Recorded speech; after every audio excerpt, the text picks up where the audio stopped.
Hi, my name is Nergish Wadia-Austin. I'm the CEO and founder of the Fab Standard Limited, which also includes my training and consultancy brand, hairandbeautyexpert.com. I train salon, spa, and barbershop owners around the world in how to run their businesses profitably. I also train salon and spa professionals in how to run their columns as a business.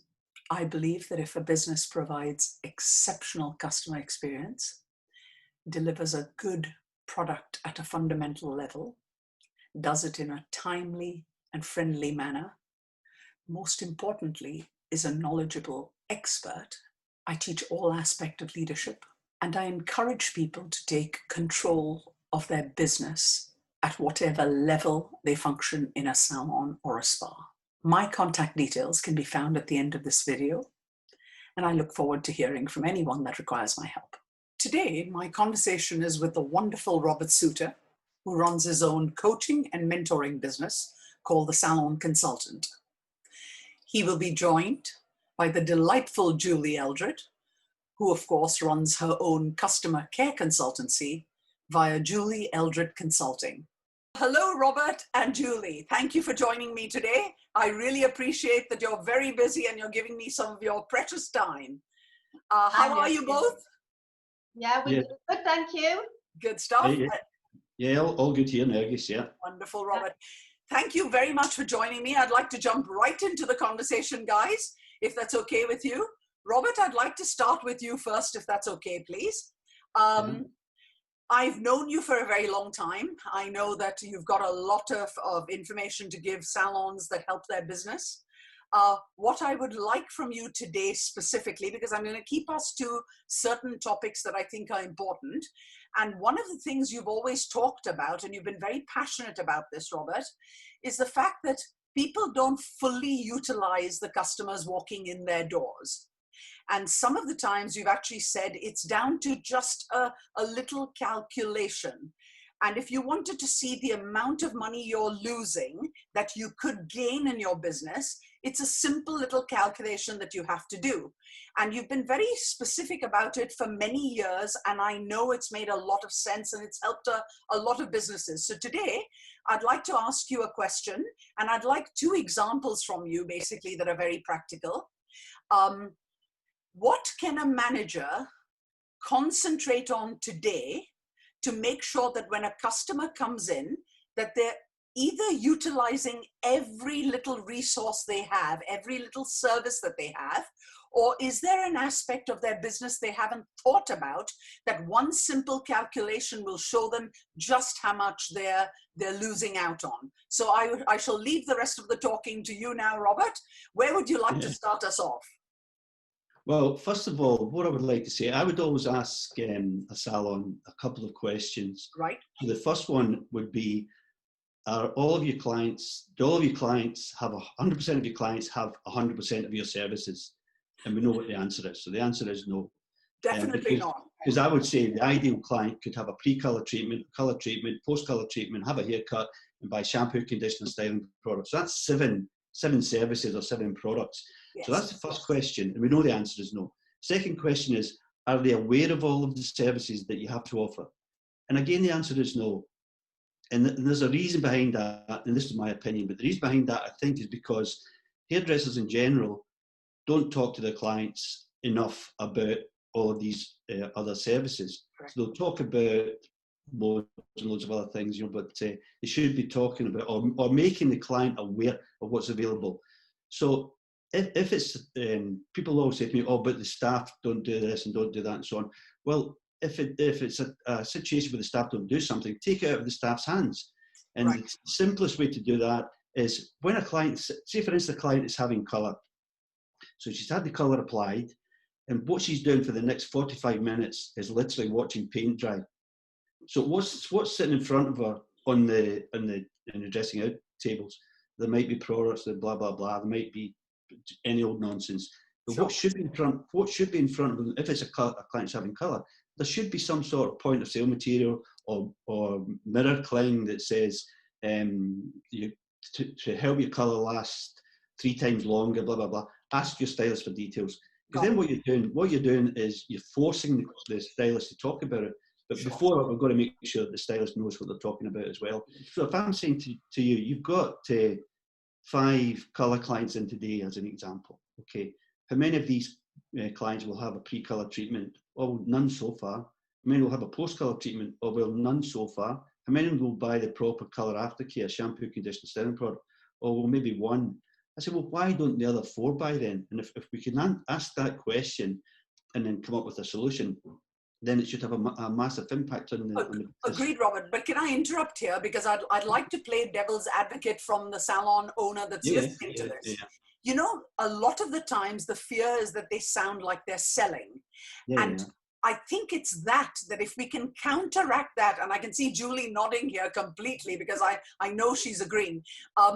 If we can take away the sound of the sales pitch and actually say that if we don't protect the hair and we don't treat it after, the money they've spent on the color is almost wasted because we're not giving them the full benefit. And I think that just adds to what you were saying. Is there a calculation that you can tell us to do right now? So a simple calculation to show it to her. I mean, I can if you like. I'll tell you what I'll do here. I'll show you this. So this is I don't know if you can see, this is the spreadsheet here. Yes. So in the yellow boxes is where the guys will enter their own figures. Yes. And that's all we need to do. And then they put in down here their commission. Correct. And that would be if you're doing a 1-to-1 with your team member. So for example, tell us what the numbers would be that we would have to use to do the calculation. Right. So if you put in here, essentially you've got 11 clients per day. So you put in here your existing business, 1 client per day. The average spend is £40. Correct. Right. You say, right, why don't the others have colours? Then you put in, I think you get three new clients here. 3 new clients, yeah. Right. That does all of the calculation down here, Of and course. then at the bottom it will show you this is the commission you earn from your existing clients. Correct. This is what you earn from your new clients, and that would be the total. And it's frightening because sometimes we're thinking about these guys don't sell colour because of everything else. They don't like or sell treatment. They don't like be putting the client under pressure and so on. But if you look at it from another angle, and we know that they're confident in doing the thing, we can say, right, what will appeal to them then? It might be that appeals to the pocket. And on these spreadsheets, I'm happy to, if anyone wants them, I can send them. We are going to, just to tell you, we're going to leave your details and Julie's details at the end of this video so they can contact you directly. And so that's wonderful that you have something for them. But I just want to clarify something for the audience that's listening, Robert.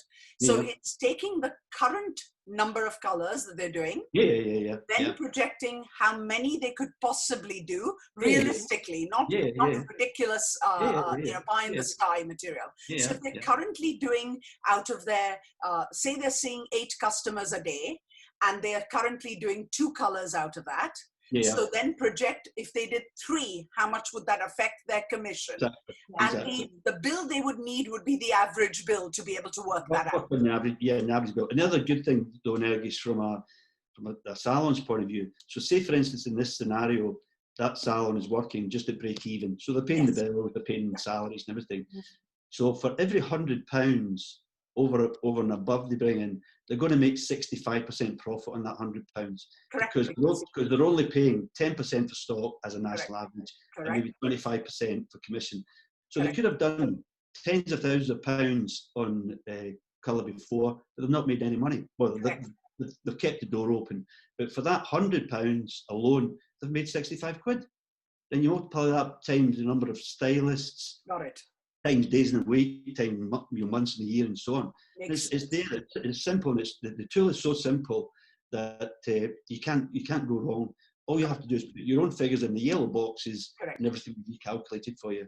Well, let's give us one more. So that's basically just utilizing every single service that you can have in your business. Can we talk about looking at an aspect of your business this time? Give us one more example of an aspect of your business that you haven't quite managed. The other thing, I think I said earlier, there's really only 2 ways to bring in more turnover. So to get clients to come back more often, which is a big issue. We won't talk about that today, but we can talk about that another time. But the other one is to get your existing client to spend more money. So, and again, when we start looking at services, you could say a colour client should be buying colour aftercare. And I say should be because maybe they don't. So, and you can't upsell a colour really because you need to do your skin test and so on. But probably the biggest opportunity and one of the most profitable is in treatments. So, right. Yes, agreed. As an example, I have a product line, and this is a treatment here. It's called Olaplex. So it's a Plex treatment, but it's Okay. different from other products, other Plexes, because it's organic. It's one step. You don't need to buy. It's less time. Got it. And it's less expensive. So again, if I'm looking at a database, if I see I've got 1,000 clients on my database, and I see that they come 6 times a year, so that's 6,000 client visits in a year. Right. I'll be looking to say, well, how many of these 6,000 visits generate a treatment sale? Say the treatment sale is £10. So if every single client had a treatment, that's £60,000 worth of extra revenue. Right there. Got it. But forget it. I mean, you're crazy if you think it's going to be 100%. Yes. If, for instance, only 10%, so a small percentage, have a treatment, that's an extra £6,000. Agreed. I know that you mentioned earlier that people are struggling right now with the frequency of visits, because that's one of the complaints from the larger cities, that because of lockdown and the fact that tourism has in major cities been affected, etc., that we shouldn't really talk about the calculation of increasing a customer's visit or shortening the time between visits. Because I know you've always been very passionate about that, and I've heard you speak about it. But over the years, it's gone from 8 visits per year to 6, to even it's gone down less than 6. I have an opinion on it, and I've got a solution as well, potential solution. My opinion is that in general, and I've got to be generalization here, that clients are not asked to forward book. Correct. So what happens is then 5 weeks time or 6 weeks time, and again, I've got a tool that does this calculation for anyone who wants to do it. So if a client comes today, 5 weeks time, 6 weeks time, she looks and she thinks, maybe I need a haircut, but I don't want to spend my 40 quid or 50 quid, whatever it is. So they leave it to week 7. Got it. In week 7, they phone up to book an appointment and say, we're fully booked, but I can take you next week or the following week. So you've gone from 8 visits per year to 6 visits per year just by not asking. So as part of what I'm saying earlier on about hair care regime, part of your hair care regime should be how often you have your haircut. Correct. And then the other thing with that as well is that there's another factor in which I think this might change. One of the big factors in why frequency of visit it's got less and less is long hair. Yes. So if clients have long hair, they don't need the haircut very often. But what we need is, Julie, we need hundreds of clients like you.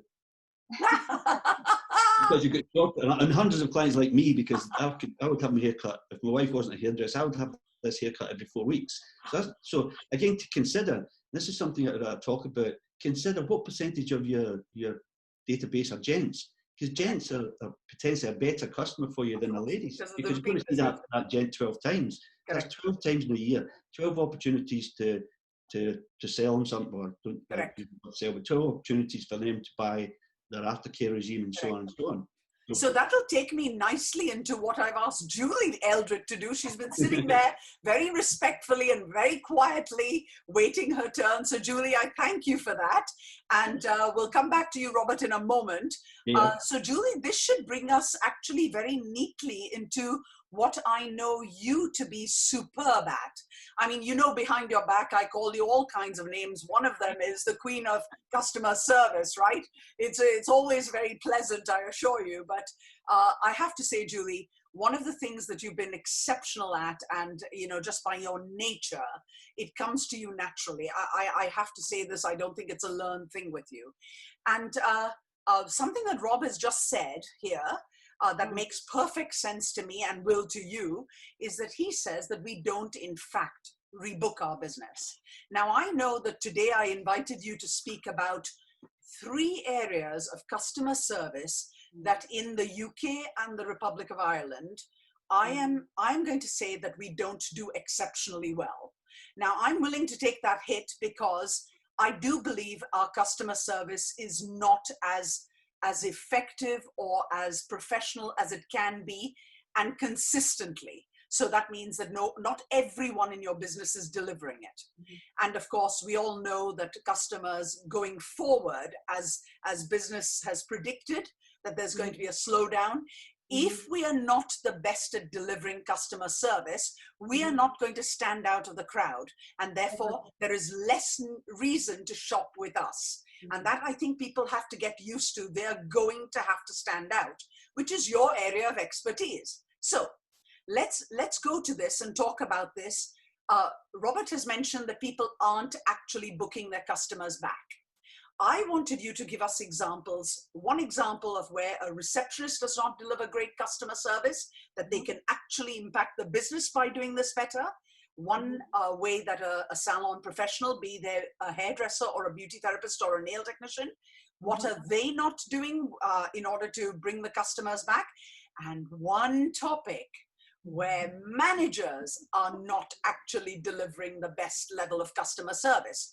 So I would say to you that given Robert has just mentioned about rebooking, what are your thoughts on that subject first, please?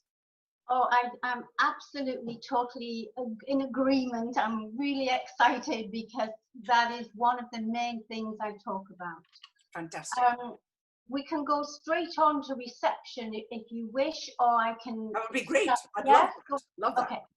So for me, and I know that we're in challenging times with PPE and all of that, and how at reception, how important it is first impressions. For sure. It only takes 3 to 7 seconds, Nergish, for someone, well, you know, to come into the salon and get an impression. Now, I realise that with wearing PPE, that it may be difficult, but you know, with even wearing the masks on the nose and the visors, it shows in your eyes when you smile. So we might not see anybody smile, but we can see it in their eyes. So that would be definitely within seconds of someone coming in. So a key thing here is make sure, when I go on to managers, you'll hear this more, make sure that whoever you have got on the telephone, answering their telephone, or greeting anybody in the salon, it must be trained. It's very important for consistency. So by training, can I ask you more specifically, what is it? Is it the voice? Is it the actions? Is it? Yes, it's good communication skills. It's firstly how you look. I mean, I could say to you, I'll demonstrate, I could say now, good morning, Nergish, I'm really pleased to see you. How are you? Wonderful. Or I could say, good morning, Nergish, how are you? Are you okay? I don't look as though I'm bothered about you. So it's something, we're on stage when we're in the salon. The salon floor is the stage. Yeah. And we have to be in costume and character. Yeah. So the character has got to be at minimum friendly, approachable and knowledgeable, at least. And so whoever is on reception needs to have those qualities or be trained them. So Julie, would it be fair to say that right now with masks and with visors, do those actions have to be more exaggerated now? Absolutely, yes. They have to, people have to understand it's easy to look in the mirror when you have your visors and your masks on. It's easy to just smile and see the difference. And it's your body language as well. It's head to one side, it shows you're listening. All of that and nodding, all of that can make such a difference. So yes, it is a challenge, but it's easy for those that do it naturally. Julie, can I ask you for your next examples, one for professionals and one for the manager, please? Okay, the area that I'm wanting to look at is managers, because I see this where they, you know, they have a lot to do. They've got the figures to look after, which is very important. But if we don't improve the customer experience, they're not going to have the figures to worry about. Okay. So for me, and I don't see this a lot around and about, the UK is pretty good. You get the exceptional manager. But when I travel around the world, it doesn't seem as though people take that seriously, that it's their job to manage. Right. So for me, we want consistency in the salon, because consistency encourages customers to trust us, and trust in any business is the top reason why they'll go back. Correct. So to have consistency, we've got to have standards and systems in the salon. And this is an area that probably managers don't maybe see that it's their responsibility, but I'm afraid it is. Yeah. How their team perform on the salon floor is the stage. They've got to look and act the part, at least be friendly, approachable, knowledgeable. All of that. If they're not doing that, then the manager must take the team to one side and consistently explain about the standards and systems and what's expected of them. You know, the team are in, they should be in costume and character. So the costume would be, most salons are using black or things like that to wear. So so everybody looks organized, they know what they're doing and they know what they're doing. They know what you want me to do, how do you want me to do it, when do you want me to do it, and why do you want me to do it? Got it. And that will help them to have consistency during the service of the...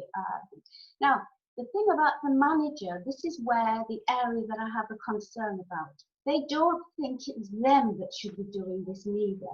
So what I'm asking is managers to lead by example. Train your team by showing them what you want them to do. Got it. And also for the key thing that in all my experience, and I know we spoke about this before, the top thing that customers love in the hair and beauty area of the service is the massage. The head massage when being shampooed, or the back massage, the shoulder massage, whatever it is. So I have a tip for a manager, what I'd like them to do. I'd like them is to get their hair washed or head washed. Some I know don't have any hair, and that's fine. I would like them to have their head massaged by every single team member to make sure that there is consistency in that salon. Superb.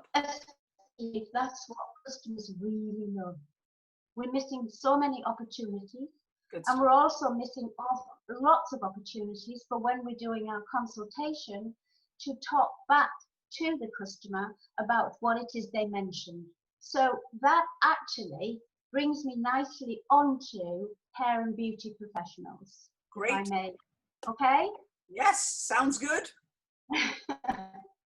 For me, what I do believe in, and I've done my research on this, is that all customers have needs, wants and desires. A need they'll book in for. So if I was to book you, I was coming to your salon, Nergish, and I was booking in, I gave you my name and Julie Eldrett, and I need a cut and blow dry. You already know my name and my need. So when I come in, you've got more information about me. So during the consultation, what we should be saying to find out what the wants and desires are, because the want is a physical. It's I'm feeling, I have teenagers, children. Nobody seems to notice me. I feel really down. Why can't somebody help me? Tell me what suits me. Look at my face shape. Tell me what I'm going to suit. Look at what clothes I'm wearing. Give me some ideas. Give me some options. Because the desire is an emotional feeling. We want them to walk out feeling amazing. Listened to as well. They must feel that they've been listened to. Absolutely. That is my bugbear. We should be listening. We are not salespeople. In fact, I used to tease my team, and I'd say to them, if I catch you selling, I'm going to sack you. I obviously talked to them beforehand that I wouldn't, but it isn't about selling. It's being pure professional. Got it. Yeah. Listening. And can I add something on that, Julie? Sorry.